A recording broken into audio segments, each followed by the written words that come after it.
Okay, hi everybody, and welcome again to our work with the first section of Discipleship in the New Age, Volume 1.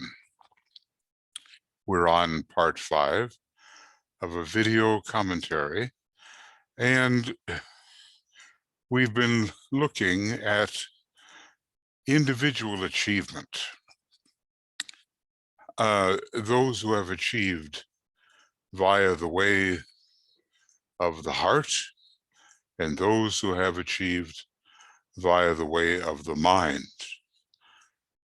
We've looked at Shankaracharya, the Apostle Paul, Meister Eckhart, as achieving by the way of the mind, and we've looked at Milarepa of Tibet, the great yogi saint of Tibet, as he is known, and Lao Tzu of China. We've looked at them as, along with the various saints of the church in the West, as achieving by the way of the heart, the mystical way, and also Sri Krishna, who was an earlier incarnation of Lord Maitreya, the Christ, and Saint Francis of Assisi. And then DK has told us that some, well, here, let me just read it. There were also those outstanding individuals, such as the Christ and the Buddha, who combined both ways in their perfection, and who towered above their fellow men from the heights of their achievement. And may I add that the degree to which these great lords tower is perhaps little suspected by us. A real idea of their towering achievement and their present status is hard, I think, for us to assimilate. Let me just check that, well, okay. And it goes on to say, they swayed hemispheres and centuries, whereas the lesser sons of God swayed countries. May I add, that would be a sufficient achievement in many ways. And going on with the text, and specific types of mind and lesser periods of time. But let's think of it. The influence of the Buddha has been active for, well, 5,000 years in a way, ever since he became the head of the spiritual hierarchy, and that of the Christ, notably for, let's say, about 2,500 years, when he took over that position from the Buddha, somewhere between 500 and 600 BC, even though his well-known appearance took place in the so-called Holy Land about 2,000 years ago. So now we're going on with that. And yeah, now a second method is being employed. The second method, says the text, being employed for raising the consciousness of the race was through groups gathered around a teacher who, to a greater or lesser degree, was a focal point of energy, either A, by the power of his own soul contact, or B, by that contact and being also a channel through which some member of the hierarchy could work. When we think of the Christ, it was Sanat Kumara working through him, and he would often call upon his Father in heaven. And finally, of course, in the Garden of Gethsemane, a great demand was made upon the Christ, and it did send him into a kind of agony, which is difficult for us to understand. I think there's so much misinterpretation that this is somehow Master Jesus agonizing about being crucified, but it was the Christ actually embodying his presence through the body of Master Jesus, who was in the garden and even, I guess, needed to be comforted by an angel, we are told, from Capricorn. So it had to do with a tremendous future and with accepting the will of God and with anchoring the will of God, Sanat Kumara, for humanity. The real cause of the agony, is, I suspect, much beyond our comprehension. So, okay, groups gathered around the teacher. That's the next method of raising the consciousness of the race. And going on here with the text, through the example of these teachers, through their teaching, through their successes and their failures, those whom they gathered to them could be taught. Their vibration could be increased, their consciousness expanded, and the group could become a magnetized center of force, of purpose, and of spiritual light. The degree of this being dependent upon the purity of the note sounded and the selflessness of the lives shown. So basically, we're talking about a group formation, inspiration, and the redemptive effect of the group in the raising of human consciousness. And even today, well, may I say, human consciousness definitely needs raising, and hence the importance of the new group of world servers.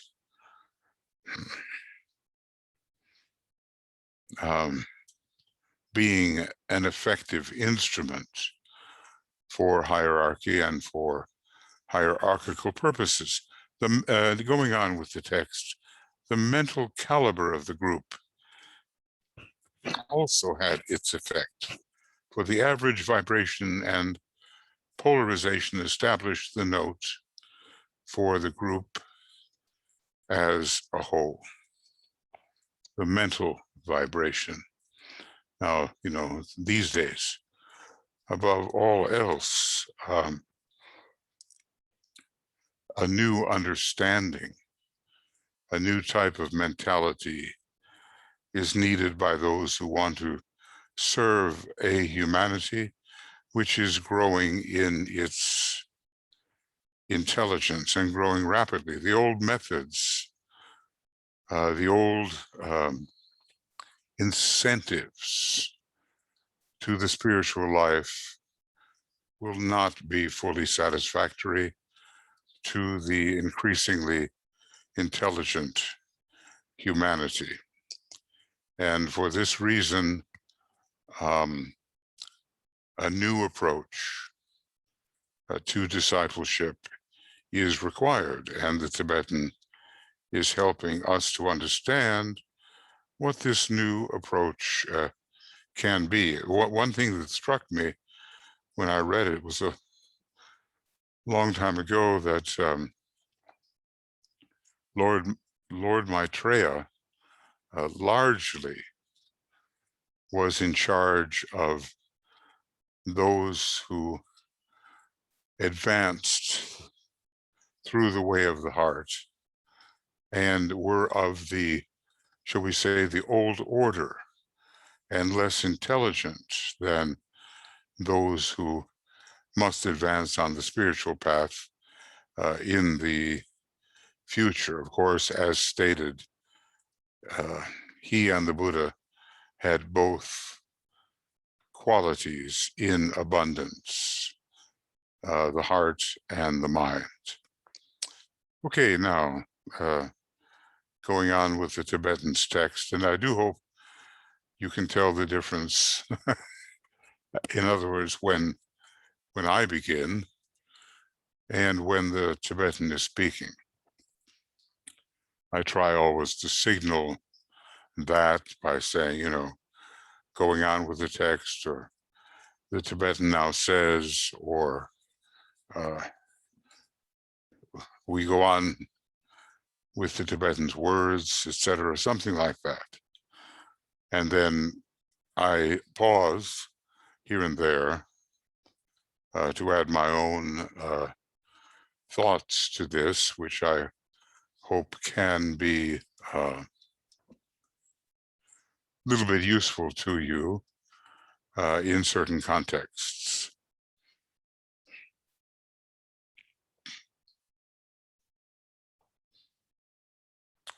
Okay, so going on with the Tibetan's text, an experiment is now being made to shift the focus of the groups inwards, and yet at the same time to increase their potency by permitting no individual leader to be found at the group center upon the outer plane. And basically what we have there is the consideration of the Tibetan, or some master, being the true inner leader. There may be a kind of responsible disciple who gives the incentive to continue and who works as an impelling agent, such as Alice Bailey was, let us say. But the true leader is found on the inner planes. So no individual leader to be found at the group center upon the outer plane. And we'll see how that experiment goes. DK goes on. All in the group are to be gathered together as free souls. And may I add, there is also a glamour about that. One of the disciples with a, I guess she didn't last very long, with a 7th ray soul and a 1st ray personality, and as she was an artist, and as the implications seem to indicate, she had a fourth-ray mind. She, according to the Tibetan, succumbed to the glamour of the free and independent soul, especially the independent soul.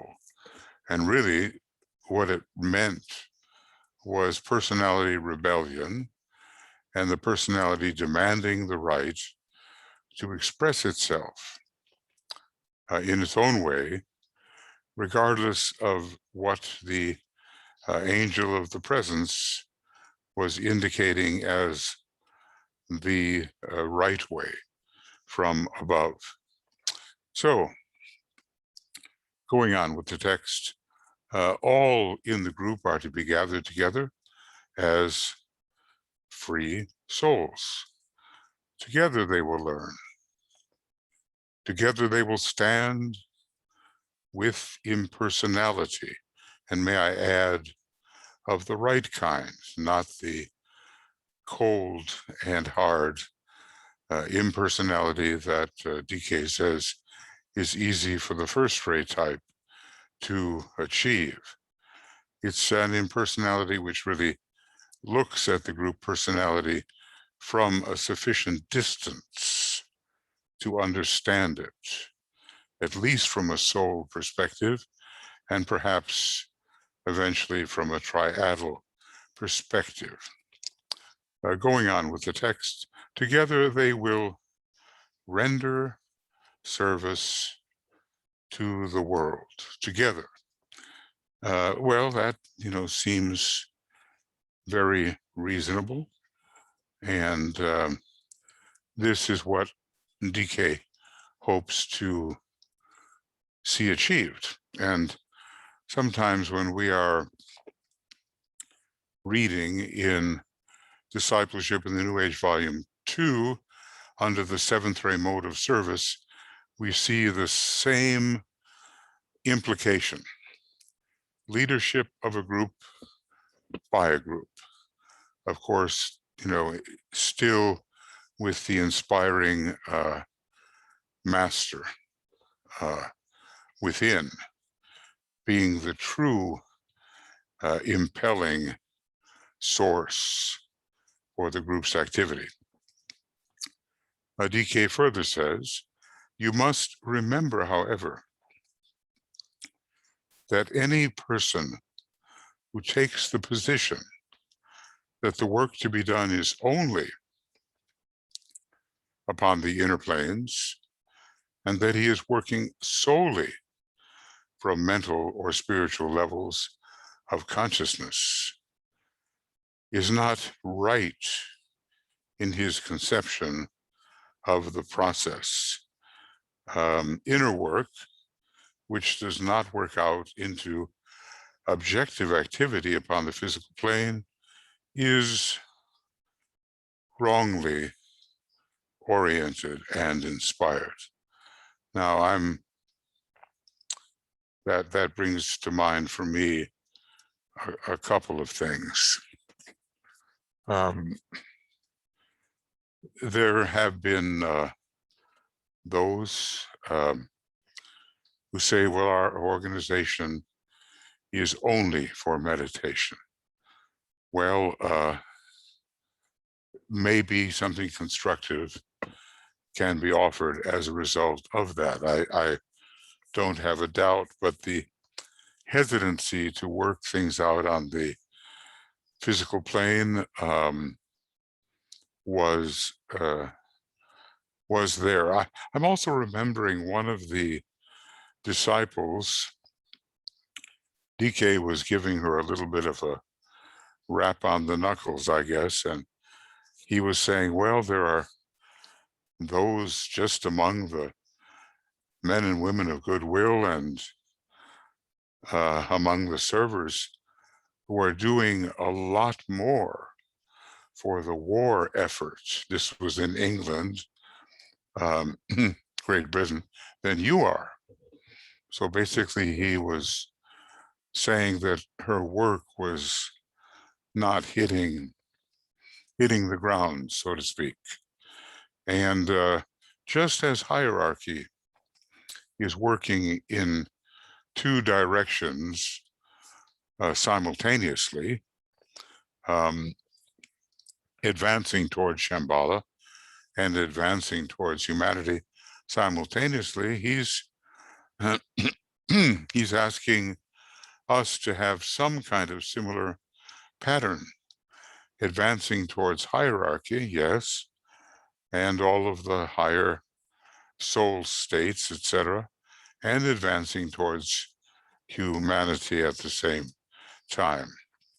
And not that we are presently advancing towards Shambhala, but those who truly are taking the third initiation can begin to think in those terms. Okay. All right. So going on with DK's text, these new types of groups will work together under the conscious guidance and suggestion of a member of the Great White Lodge. Well, let me say that's what DK tried to model, shall we say, in the groups that he gathered together. No one of those groups was having anyone other than himself as the main impelling agent, and therein lay a certain measure of safety. He goes on to say, note the word suggestion, my brothers. If these groups were subjected to the authority of such a member, then the objective of all the work undertaken would fail to materialize. And that's interesting.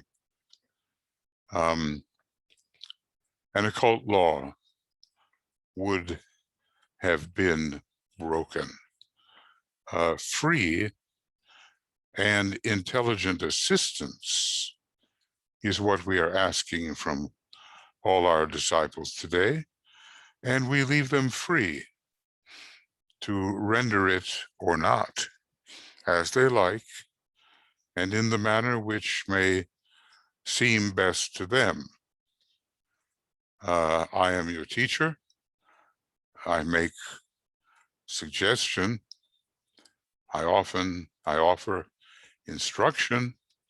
I indicate the way to the goal and to the field of service.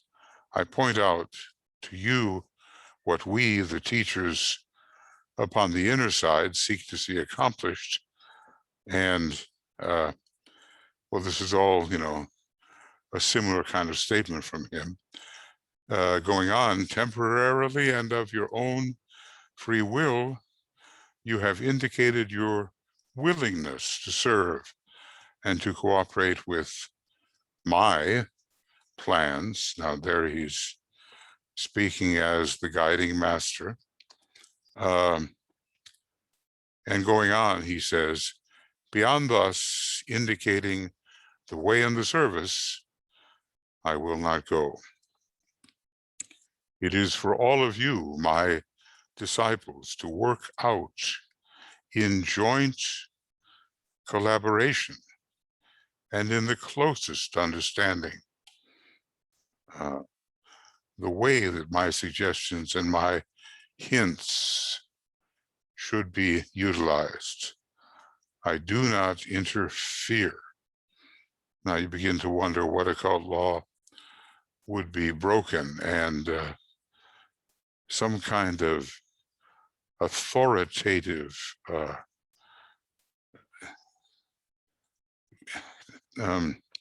as the word trap comes to me,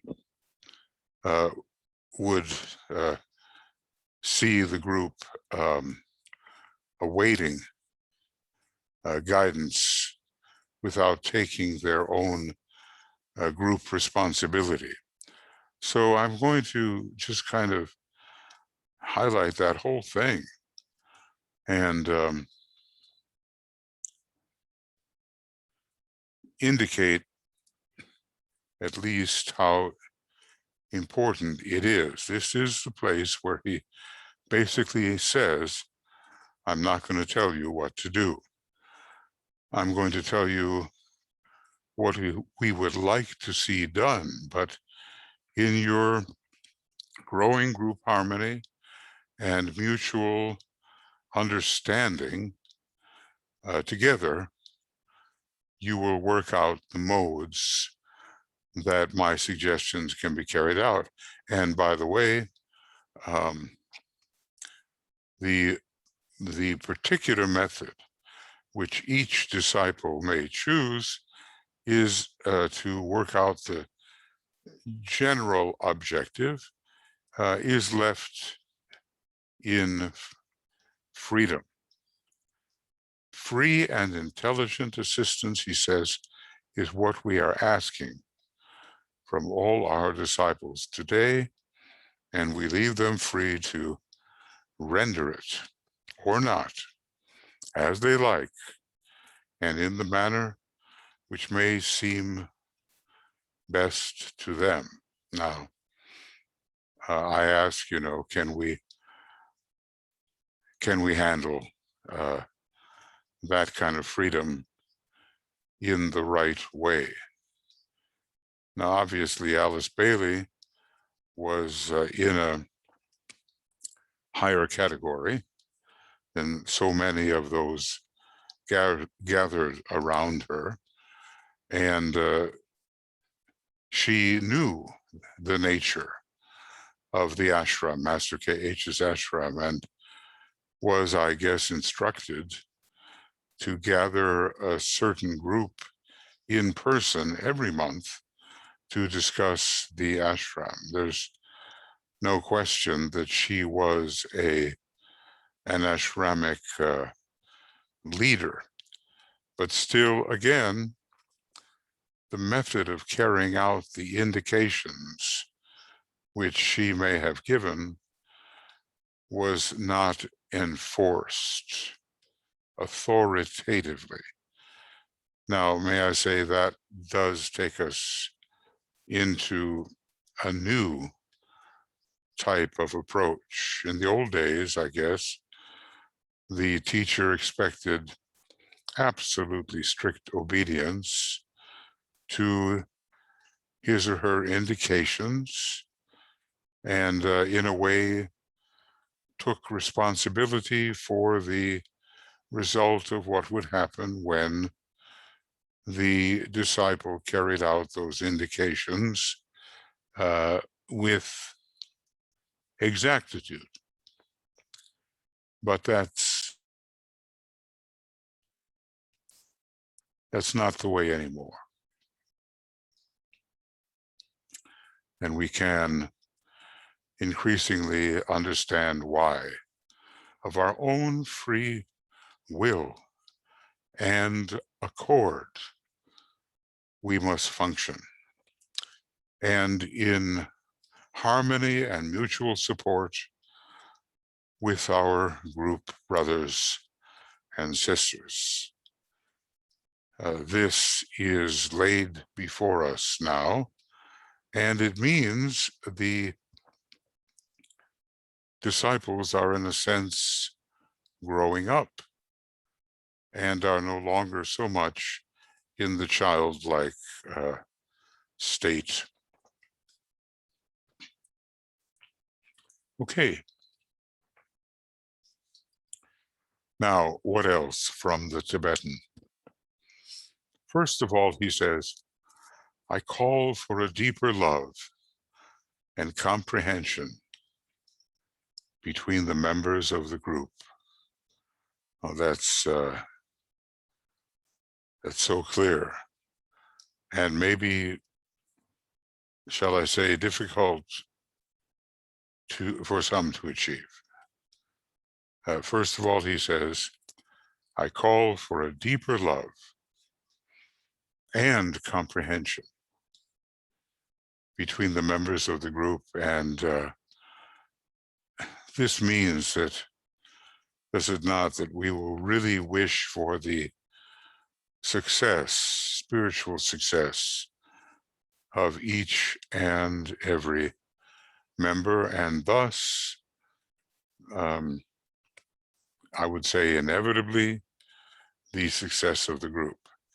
The text goes on to say, this is necessary in order that the internal structure of the group may be more firmly and closely integrated. Now, what have we got there? The idea, shall we say, that love integrates. And we all know that better work is done, whether it's from a human being or even a machine, if integration exists and if the parts, so to speak, work together without destructive friction. So this is what DK is asking, okay? And he said, basically, of your own free will and accord, you have agreed to follow my suggestions, but we leave you the freedom to decide how you will follow my suggestions, and ultimately how the group will follow my suggestions. I am recalling, I think, that he did chasten some group members at some time, basically saying, well, you know, you're not paying attention to the kind of work that I would like to see done. And they were maybe going off on their own projects, which were not really in alignment with what he hoped to see the group externalize. I can't remember exactly where that was, but it strikes me that after a while he did say that. Okay, so that was, he says, first of all. And then going on with his text, next you must learn to work on the levels of meditation with greater clarity and power. Well, that seems reasonable, doesn't it? But why? Why would this be? And then maybe he says some things that are surprising and awakening for his students. So much of your meditation work is selfish, he says. Do you realize that?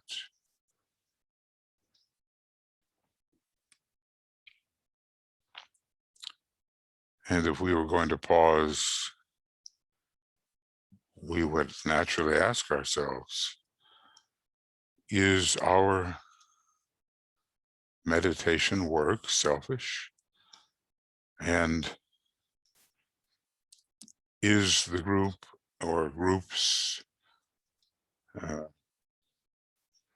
with which we may be affiliated somehow selfish? Meditation.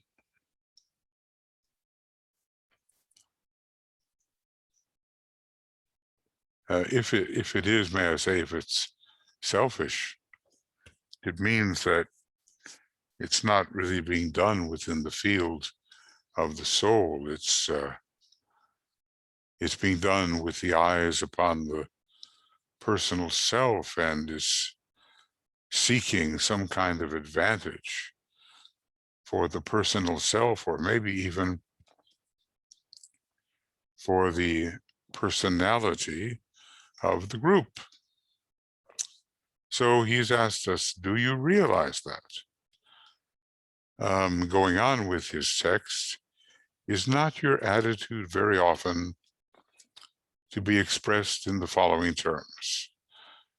When I am meditating, what will the Tibetan give me at this time? Will he give me something which will make me, a better disciple? Will the meditation which he may give me interest me more than the one I am doing? I guess we see, don't we, how the focus is on that little me where it should not be. What should we be thinking? Forget the self. Think about the plan. The work needs you. Something to that effect. But going on with what the Tibetan is saying, will a change in meditation bring me better results? Probably of a phenomenal kind. And when he says that, he's telling us that our focus is pretty material rather than as spiritual as it should be. So probably of a phenomenal kind. And going on, or a new revelation or fresh enlightenment, and enable me to achieve my goal.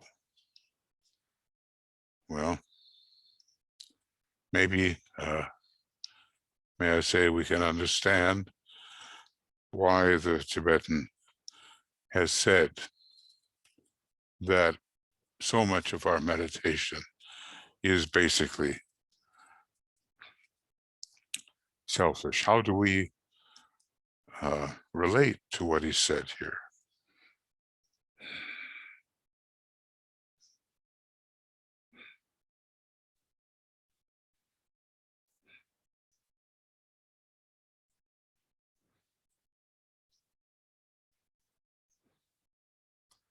I mean, do we find it true of ourselves? After all, this was a long time ago in the, I guess, the 1930s. Have we improved since then?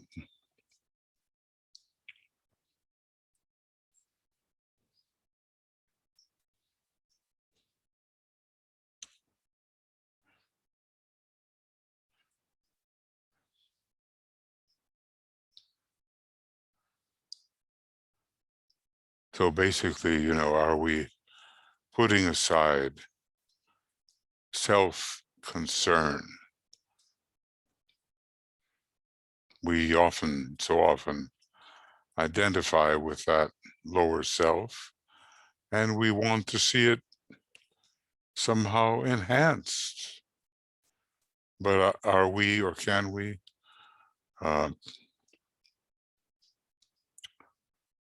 are we putting aside, can we put aside that kind of concern and really think, forget the self, focus on the plan, the work needs you?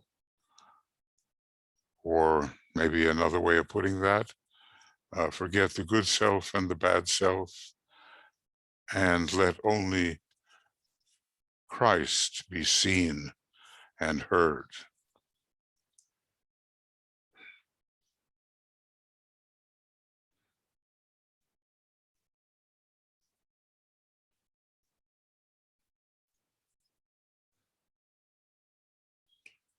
I guess I would say that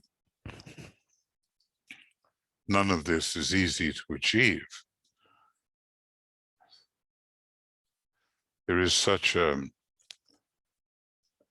tendency built up over millennia and even over millions of years to identify as a personality. We just naturally slip into it.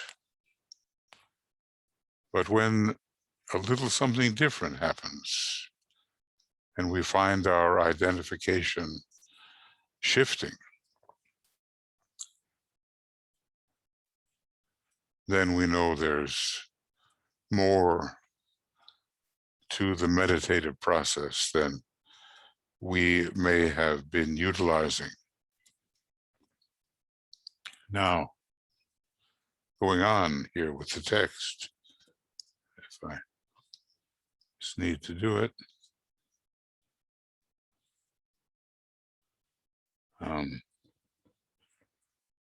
Going on, a few of you in this particular group in my ashram, and note that because I guess they are acceptable, did I say accepted disciples? Few of you in this particular group in my ashram as yet really work in meditation upon those levels where creative work is done. And apparently, may I add that apparently is not within the range of the personality, but is minimally soul work. He goes on to say, may I point out that until you can begin to do this, the work which I seek to do through all of you is largely at a standstill. Well, what do we call the place where creative work is done? Immediately you begin to think perhaps of white magic and how the ideas or, well, thoughts or projects which must be materialized are really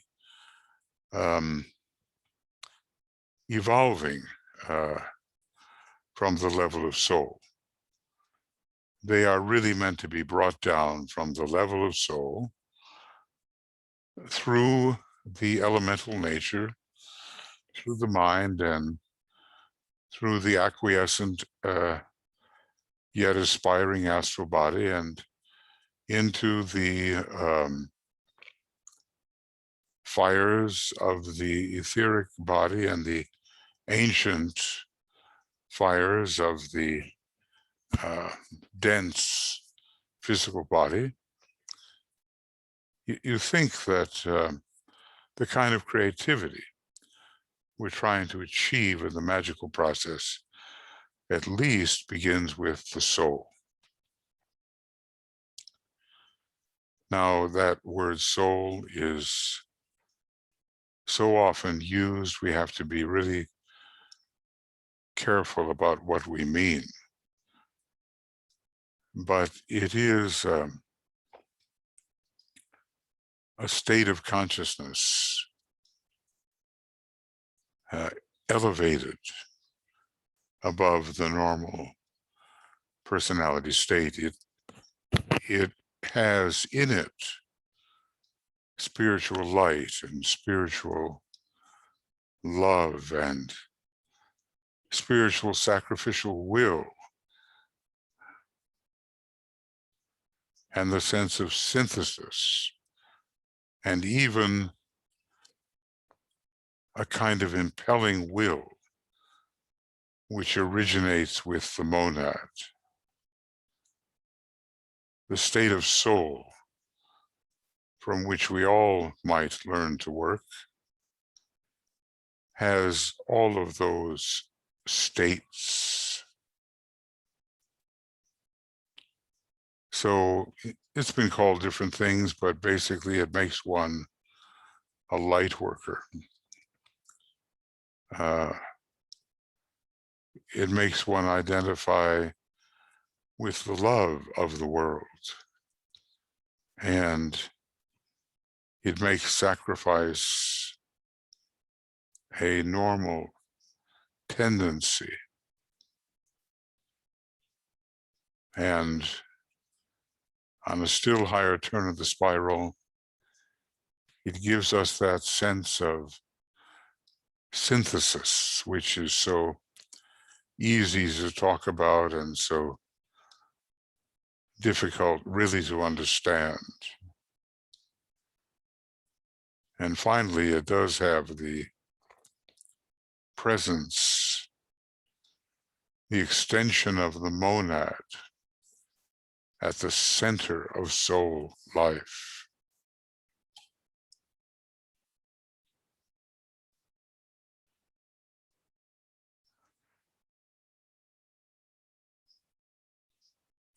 So it would be the Tibetans' wish, I'm sure, that we transform our impression of what soul is into something more akin to the real thing. Now he goes on to say, the object of any meditation which I may assign to you is to enable you to have power in meditation. So you will no longer be preoccupied with yourselves and your own problems, but you will become unified with your group for group work and eventually for still wider group purposes.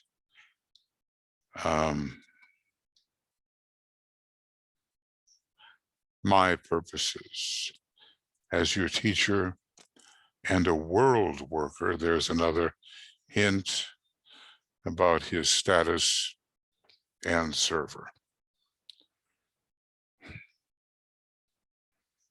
So he wants us, I wonder how many of us are suffering from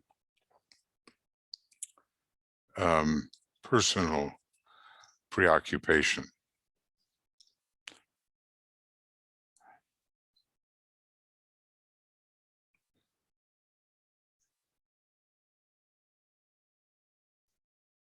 I would say it's a very, very common thing.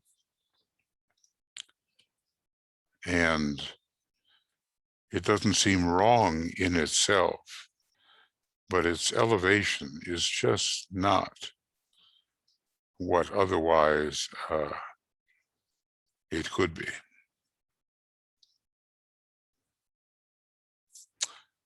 Well,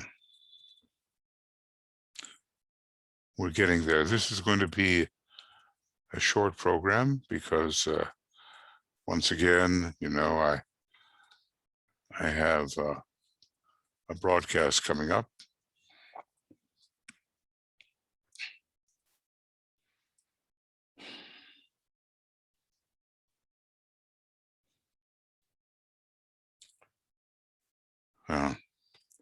When I think of it, forget yourself, focus on the plan. The work needs you.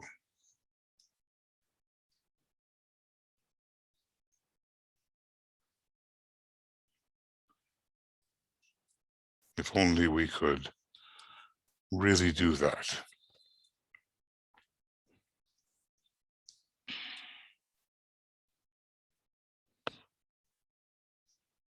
It would be, I would say, very releasing. Could we do that? Now, going on with the text, with what kind of instrument, therefore, can I now work?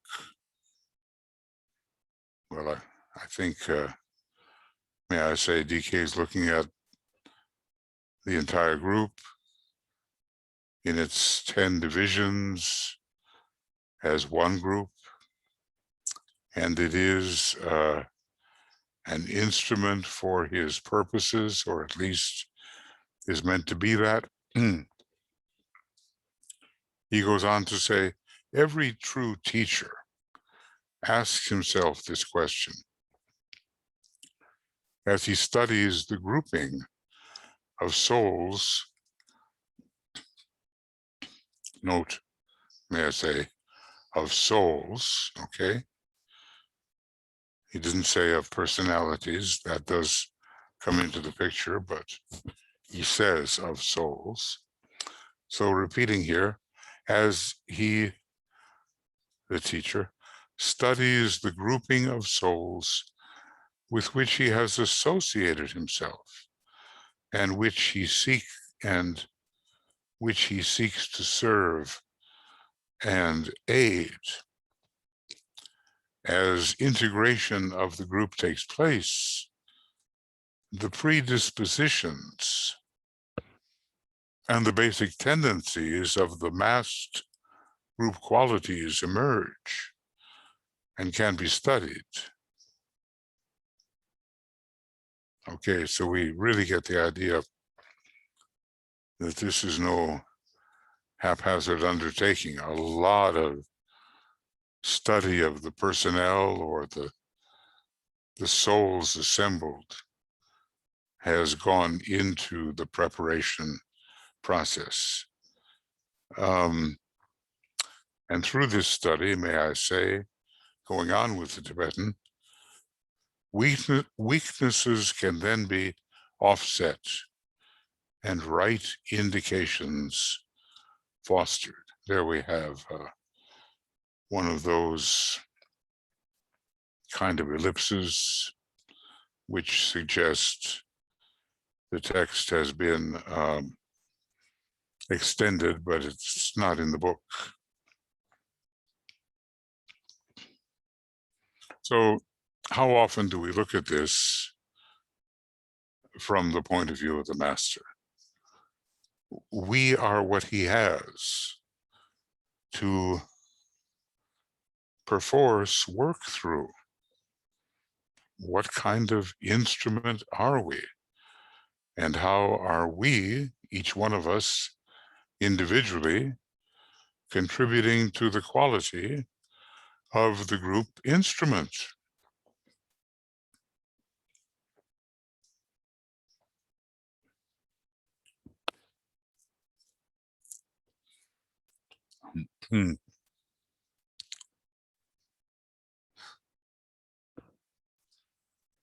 I don't know if things are quite as intense now because Alice Bailey is not working and the direct words of the Tibetan are not focused upon us or upon the group which he has assembled,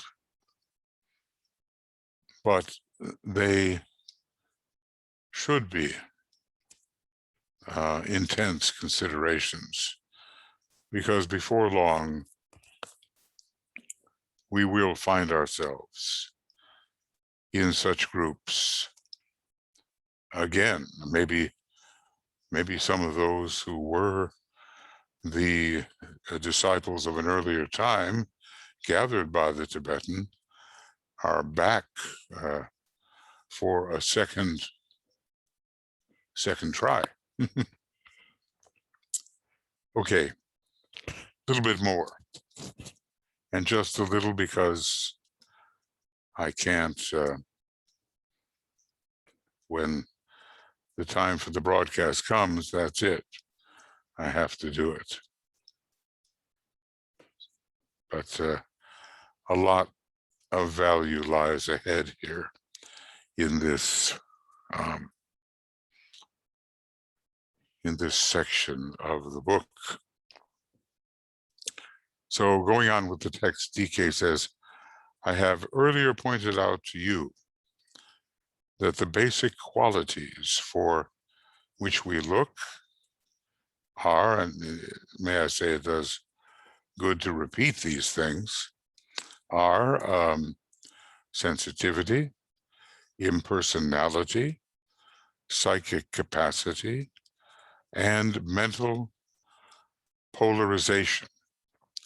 And pausing there, I wonder if he means the technical mental polarization, which occurs between the second and third degree, or whether he's using the term more broadly and simply means mental focus.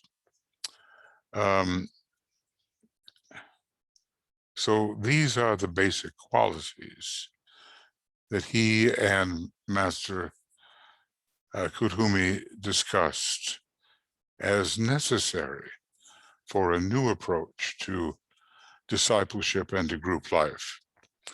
Going on with the text, upon these I would like very briefly to enlarge and then lay before you for your understanding interest. Well, let me say, there can be interest without understanding. So, he's saying something specific here. Lay before you for your understanding interest and possible collaboration, the plans for future group activity. These plans can materialize if you can make the necessary adjustments. And may I say, materialization, grounding, manifestation, this is what he's after. And not just to delight us with new thoughts. So repeating what he said, these plans can materialize if you can make the necessary adjustments and submit yourselves to the discipline and training which will make greatly increased usefulness possible. Okay, well, that takes us, I think, to a point where we can pause until the next program. We are on page, we're on page 47, looks like. And I think we began up here. So we began on page 44, and we've gotten as far as the beginning of at least of 47. And today is the third. I just don't know when I will be able to resume. Okay, let's see. Oh, I'm mistaken there. Am I not?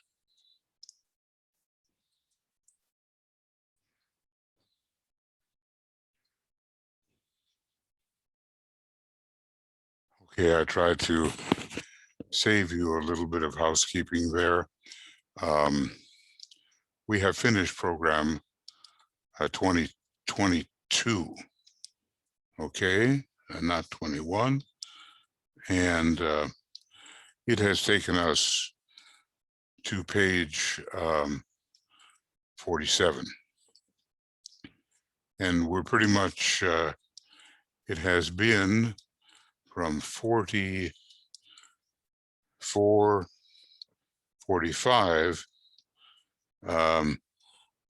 up to 47, and the new program will be 23 and will begin at page 47. Well, anyway, you can see we are focusing now more on the group work and what he's trying to achieve, and whether we are meditating in a manner which is selfish and self-concerned, or whether it is the kind of meditation that he would prefer to see us accomplished. And the whole question of freedom has also come into sight. So freedom is granted, encouraged, and suggestion is made, and commands are not made. Not maybe in some kind of first-rate group, there might be commands. Sometimes when reading Master Moria, you think, well, there are commands, but DK seems to be speaking in general about how the masters work at this time.